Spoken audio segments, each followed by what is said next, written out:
Hi. I've got a now in the 11th hour because I'm going to box this up and send it out in the morning. Here's the new Nautilus that I've built, and it sounds like this.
Okay, so here, sorry, I went into kind of a reverie there.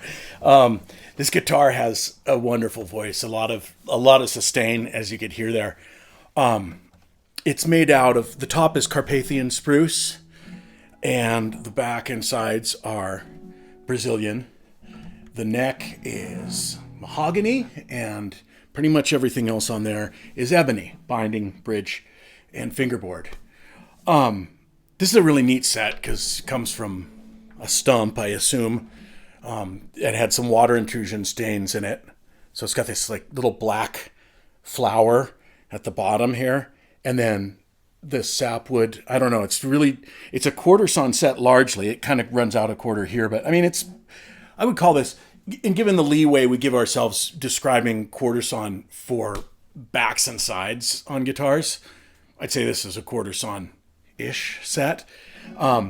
The criteria for quarter sawing on the top is a different story entirely, where it has to be truly quarter sawn for you to call it quarter. These are unwritten rules, right? But I mean, quarter sawn wood on the top behaves very different. You couldn't put a flat sawn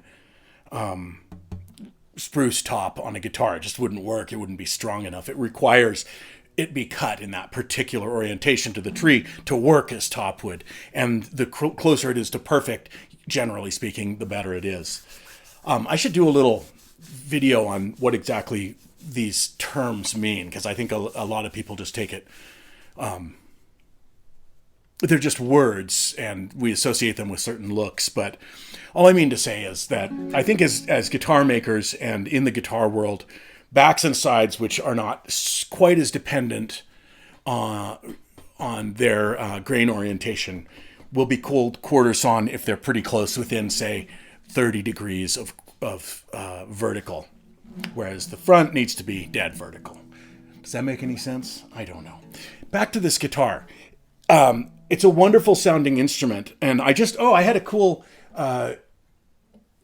discovery, which was that John, whose guitar this is, asked me to put Diodario XS strings on there, which are coated strings, and I hadn't had good experience in the past with coated strings.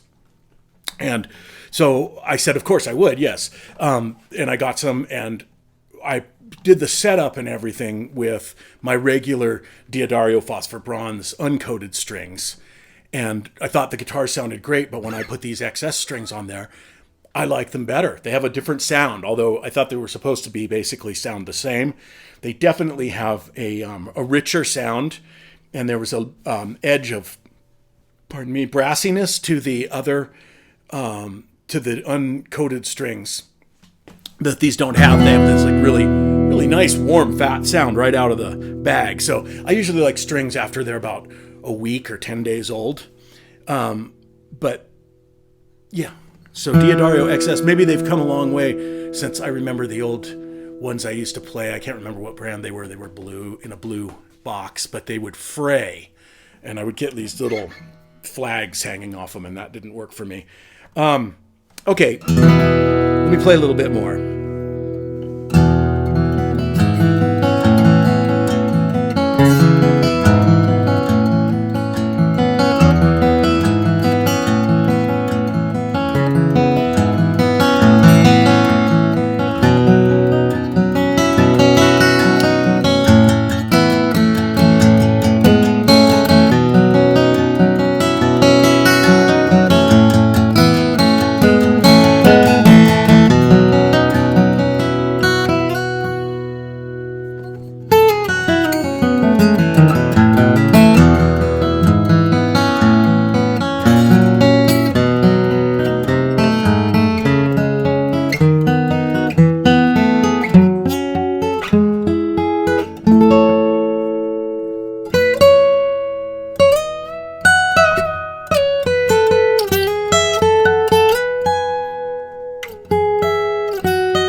I should time this sometime.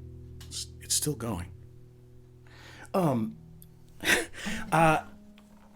so you may wonder why I'm always playing with this capo on the first fret. I don't know. It's just a thing that I just was fooling around like one day 30 years ago, and I discovered this fake open tuning I could do, which, you know, if I play in the key of D or in the G, where that's the D is the fifth, then you have like this open tuning sound you can get.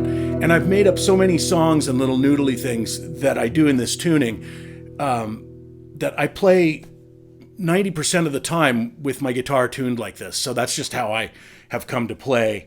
I'm not doing it to like distort the sound of the guitar or anything. It sounds just as good, you know,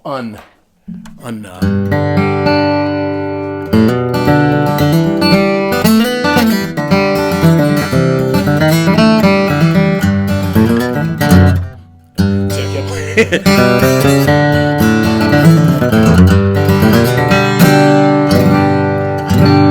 Anyway, here's another Nautilus. I don't know that I said anything of any interest whatsoever during that video, but I wanted to play this before it got sent off to its new home in Tennessee. And it was a pleasure building it. I realized that this figure back here, I should have sold this to like a heavy metal guy, because it's kind of like a... kind of. When you spend a lot of time with wood, you start noticing things that, I don't know, it's kind of weird. Anyway, oh, and also I made the little diamonds here that I put on the fingerboard and the neck, or the headstock. Let me see. I don't even know which one of these lenses. I don't know if you can see that, but what I did was I filled the diamond space with an offcut from the back here, where the sapwood and the heartwood make this really nice, strong delineation. So it's like dark and light, and I put those on there, so it sort of reversed the pattern. So this guitar is just like self-referential. Anyway, I love that when it's all dressed out in the same clothes. Like the head stock has also, it's that same reddish Brazilian, and it also has water intrusion marks, even though oddly enough it didn't, as far as I know, come from this same tree. I don't know where it came from. I acquired my wood from many retired luthiers and so forth, and this was just in my stash, so I thought it went perfectly.